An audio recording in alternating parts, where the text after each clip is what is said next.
कि श्रम विभाजन एवं जाति प्रथा के लेखक कौन है? तो उन प्रश्नों में अक्सर आप गलतियां कर बैठते हैं कि श्रम विभाजन और जाति प्रथा के लेखक कौन है। 20 के दांत कहानी के लेखक कौन है? कहानी में ही सही लगती है। हेलो बच्चों, कैसे हो आप सभी?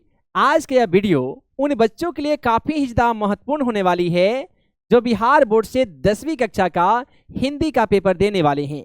प्यारे विद्यार्थी जी, जब आप हिंदी का पेपर देने जाते हो ना, तो लेखक से संबंधित कम से कम 8 से 10 ऐसे ऑब्जेक्टिव क्वेश्चन आपको देखने को मिलते हैं जहां पे आपसे पूछे जाते हैं कि श्रम विभाजन एवं जाति प्रथा के लेखक कौन है, नागरी लिपि के लेखक कौन है, शिक्षा और संस्कृति के लेखक कौन है।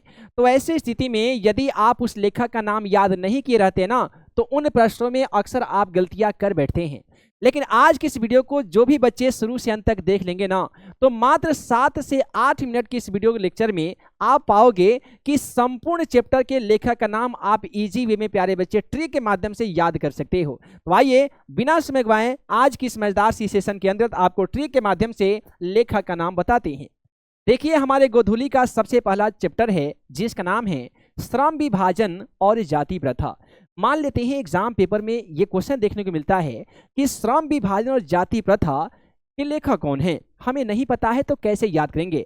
मेरे प्यारे विद्यार्थी जी, आपको मालूम होगा कि जब भी जाति प्रथा की बात करी जाती है, जाति पाति की जब जब बात आएगी, तो वो एक ही व्यक्ति थे जो सबसे आगे आकर जाति प्रथा के विरुद्ध आवाज उठाए थे। वो थे हमारे डॉक्टर भीमराव अंबेडकर।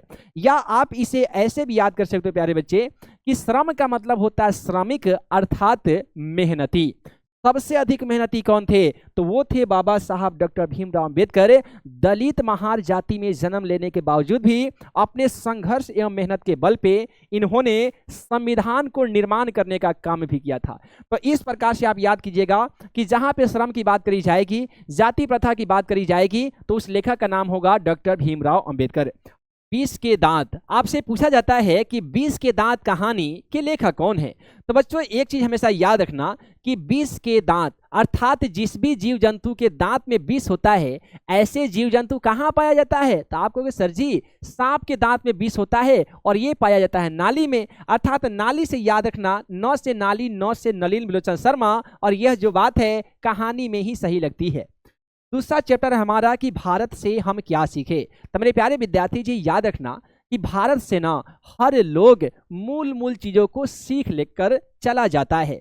जैसे बहुत सारे दार्शनिक हमारे भारत में आए थे, भारत के मूल चीजों को सीखकर यहाँ से इन बातों को ले गए थे, अपने देश में उस चीजों को अप्लाई किए थे। तो याद रखना, भारत से हम क्या सीखे? तो भारत से हर लोग मूल चीजों को सीखता है। मूल से याद रखना मूलर अर्थात फ्रेडरिक मैक्स मूलर।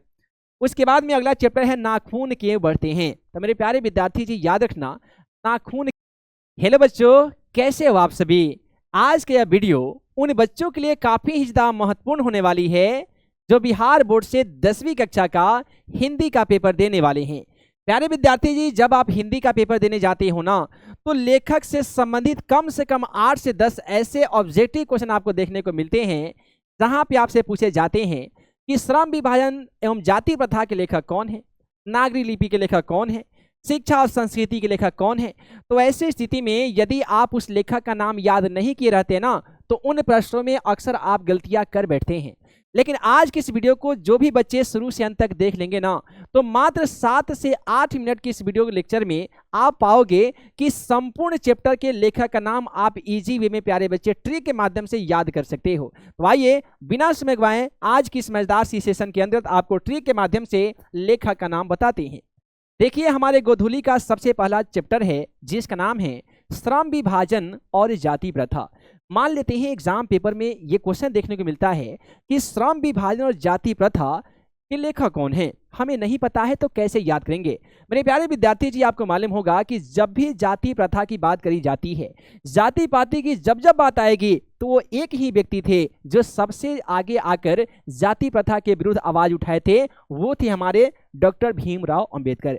या आप इसे ऐसे भी याद कर सकते हो प्यारे बच्चे कि श्रम का मतलब होता है श्रमिक अर्थात मेहनती। सबसे अधिक मेहनती कौन थे? तो वो थे बाबा साहब डॉक्टर भीमराव अंबेडकर। दलित महार जाति में जन्म लेने के बावजूद भी अपने संघर्ष एवं मेहनत के बल पे इन्होंने संविधान को निर्माण करने का काम भी किया था। तो इस प्रकार से आप याद कीजिएगा कि जहां पे श्रम की बात करी जाएगी, जाति प्रथा की बात करी जाएगी, तो उस लेखक का नाम होगा डॉक्टर भीमराव अंबेडकर।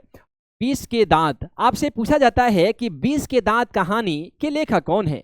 तो बच्चों एक चीज हमेशा याद रखना कि 20 के दांत अर्थात जिस भी जीव जंतु के दांत में विष होता है, ऐसे जीव जंतु कहाँ पाया जाता है? तो आप कहोगे सर जी सांप के दांत में विष होता है और ये पाया जाता है नाली में, अर्थात नाली से याद रखना, न से नाली न से नलिन विलोचन शर्मा, और यह जो बात है कहानी में ही सही लगती है। दूसरा चैप्टर हमारा कि भारत से हम क्या सीखे। तो मेरे प्यारे विद्यार्थी जी याद रखना कि भारत से ना हर लोग मूल मूल चीजों को सीख लेकर चला जाता है। जैसे बहुत सारे दार्शनिक हमारे भारत में आए थे, भारत के मूल मूल चीजों को सीखकर यहाँ से इन बातों को ले गए थे, अपने देश में उस चीजों को अप्लाई किए थे। तो याद रखना भारत से हम क्या सीखे, तो भारत से हर लोग मूल मूल चीजों को सीखता है। मूल से याद रखना मूलर अर्थात फ्रेडरिक मैक्स मूलर। उसके बाद में अगला चैप्टर है नाखून क्यों बढ़ते हैं। तो मेरे प्यारे विद्यार्थी जी याद रखना नाखून क्यों बढ़ते हैं। तो नाखून मान लेते हैं बढ़ गया, नाखून को हम लोग काटते हैं, बार बार काटते हैं, 1000 बार काटते हैं, फिर भी नाखून बढ़ा करते हैं। तो बेटा याद रखना 1000 बार से होता है हजारी प्रसाद द्विवेदी, अर्थात नाखून बढ़ते हैं, अर्थात इसके लेखक कौन होंगे? तो हजारी प्रसाद द्विवेदी होंगे। नाखून के बढ़ते के लेखक कौन है? हजारी प्रसाद द्विवेदी हैं। अगला चैप्टर है नागरी लिपि। नागरी लिपि काफी ही ज्यादा सिंपल है, इसके लेखक के नामों को याद रखना। देखिए नागरी, नागरी से रिलेट कीजिएगा नगर को। तो नागरी अर्थात नगर में रहने वाले जितने भी लोग होते हैं ना, वो बहुत बड़े गुणवान होते हैं, गुणी होते हैं।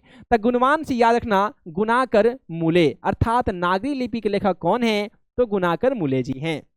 उसके बाद में अगला हमारा चैप्टर है जिसका नाम है बहादुर। देखिए एक चीज हमेशा याद रखना कि बहादुर जो भी होते हैं ना बेटा, बहादुर लोग अमर हो जाते हैं, उनकी कहानियां भी अमर हो जाती है। जैसे हमारे एक स्वतंत्रता सेनानी थे जिनका नाम था भगत सिंह। भगत सिंह को जब 1931 में फांसी दी गई, उसके बाद में वे हमारे भारत देश के लिए अमर कहलाए, वे अमर हो गए। अर्थात बहादुर लोग अमर हो जाते हैं। तो बहादुर कहानी के लेखक कौन होंगे? तो अमर से याद रखना अमरकांत। बहादुर कहानी के लेखक कौन है जी? अमरकांत हैं। उसके बाद में है परंपरा का मूल्यांकन। बेटा परंपरा की जब जब बात करी जाती है तो सबसे बड़े परंपरावादी कौन थे? आप कहोगे सर जी सबसे बड़े परंपरावादी तो हमारे श्री रामचंद्र जी थे, है ना। यानी परंपराओं को बहुत ही बढ़िया तरीके से फॉलो करने का काम राम जी ने किया था। तो राम से याद रखना राम विलास शर्मा। यानी जब जब बात करी जाएगी परंपराओं की तो सबसे पहला नाम राम जी का आएगा, अर्थात राम विलास शर्मा। उसके बाद में है कि जीत जीत मैं निरखत हूं। देखिए एक बार जीते हो आप लोग, तो मान लेते एक बार जीत गए तो राजा कहलाओगे, लेकिन बार बार जीते हुए तो महाराजा कहलाओगे। तो यहाँ पे दिया गया है कि जीत जीत मैं निरखत हूं, यानी एक बार जीत गया फिर दोबारा जीत गया, एक बार जीतता तो ये राजा कहलाता, लेकिन 2 बार जीत गया प्यारे बच्चे तो महाराजा कहलाएगा। और महाराज से याद रखना पंडित बिरजू महाराज। यानी जीत जीत मैं निरखत हूं, इसके लेखक कौन है जी? तो हमेशा बार बार जीतने का काम कौन करता है? राजा महाराजा लोग करते हैं। तो महाराजा से याद रखना पंडित बिरजू महाराज। इस तरीके से आप याद कर सकते हो। उसके बाद में है आविनियो। बेटा इसका आसान ट्रिक है, अ से होता है आविनियो और अ से होता है अशोक वाजपेयी। तो इस तरीके से याद कर सकते हो कि अ से आविनियो, अ से आपका हो जाएगा अशोक वाजपेयी। उसके बाद में अगला चैप्टर है हमारा मछली। तो देखिए मछली की जब बात करते हो ना, तो बेटा मछली एक ऐसी जीवधारी है जिसको बहुत सारे राज्यों में लोग सुखा कर खाते हैं। यानी मछली खाना लोग किस प्रकार से पसंद करते? तो सूखल का मछली, अर्थात सूखा मछली को काफी ज्यादा लोग फेमस पसंद करते हैं उसे। तो सूखल से याद रखना शुक्ल, अर्थात मछली कहानी के लेखक कौन होंगे? तो विनोद कुमार शुक्ल हो जाएंगे। मछली कहानी के लेखक कौन है जी? तो विनोद कुमार शुक्ल हो जाएंगे। अगला है नौबत खाने में इबादत। तो मेरे प्यारे बच्चे एक चीज याद रखना, नौबत खाने में इबादत, खाना है ना शब्द, यहाँ पे खाना शब्द है तो खाना शब्द को अलग कर दीजिए। और जब भी आप किसी होटल में जाते हो, मान लेते हैं मीट मछली खाते हो या फिर आप किसी प्रकार का डिश खाते हो, तो खाना खाने के बाद में होटल वाले से क्या करते हैं? भैया जरा मिश्री दे दीजिए, है ना। तब मिश्री से याद रखना मिश्र। यानी जब जब बात करी जाएगी खाने की, बाद में तुम्हें लेना होगा मिश्री, अर्थात नौबत खाने में इबादत। इस पाठ के लेखक कौन है? तो यतींद्र मिश्र है। बेटा आप इसे ऐसे भी याद कर सकते हो कि नौबत खाने में इबादत। तो खाना लोग किस प्रकार से बालक जो लोग होते हैं ना, बच्चे छोटे छोटे बच्चे होते हैं, खाना को मीस मीस कर खाते हैं। तो मीस मीस से मिस्र याद कर सकते हो, यतींदर मिस्र, अर्थात नौबत खाने में इबादत पाठ के लेखक कौन है? तो ये है आपकी यतींदर मिस्र।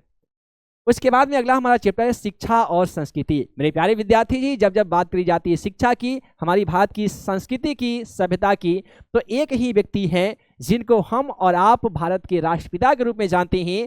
ये शिक्षा और संस्कृति को काफी ज़्यादा प्रचार प्रसार इन्होंने किया था। तो मेरे प्यारे विद्यार्थी जी याद रखना, जब बात करी जाएगी शिक्षा और संस्कृति की, तो इस पाठ के लेखक कौन है? तो ये है प्यारे बच्चे महात्मा गांधी। मैं आशा और उम्मीद करता हूं कि आपको चैप्टर 1 से लेकर चैप्टर 12 तक बड़े ही बेहतरीन तरीके से आपको लेखक का जो नाम है ट्रिक के माध्यम से आप याद कर सकते हो और आपको याद हो भी गया होगा। अब जस्ट हम दूसरा वीडियो लेकर आएंगे जहां पे हम लोग जितने भी कविता के चैप्टर होंगे 1 से लेकर 12 तक का, और साथ ही 5 जो चैप्टर है आपके वर्णिका का, उनका भी यदि आप ट्रिक चाहते हो तो नीचे कमेंट में बता देना प्यारे बच्चे कि यस सर जी, जरा जल्दी से उसका भी ट्रिक हमें ला दिया जाए, ताकि हम एग्जाम पेपर में जाकर ये लेखक से संबंधित 10 से 12 नंबर के जो क्वेश्चन पूछे जाएंगे ना, ऐसे चुटकी बजाते ही हम उसे आसानी तरीके से बना पाए। मेरे प्यारे विद्यार्थी जी, मैं आशा और उम्मीद करता हूं कि आज का ये छोटे से सेशन के अंतर्गत आप लोगों ने लेखक के नाम को बड़े ही बेहतरीन तरीके से ट्री के माध्यम से याद करना सीख गए होंगे। तो मैं आशा करता हूं कि आज का वीडियो पसंद आओगा। प्यारे बच्चों, वीडियो पसंद आया हो तो वीडियो को लाइक कीजिएगा, अपने दोस्तों में शेयर कीजिएगा, और साथ ही आपको अगला टॉपिक, किस टॉपिक पे आप वीडियो चाहते हैं वो भी नीचे जरूर कमेंट कीजिएगा। तो मिलते हैं अगली क्लास में नए मजेदार सी वीडियो लेक्चर के साथ। तब तक के लिए आप तमाम बच्चों को क्लास में बने रहने के लिए बहुत बहुत धन्यवाद।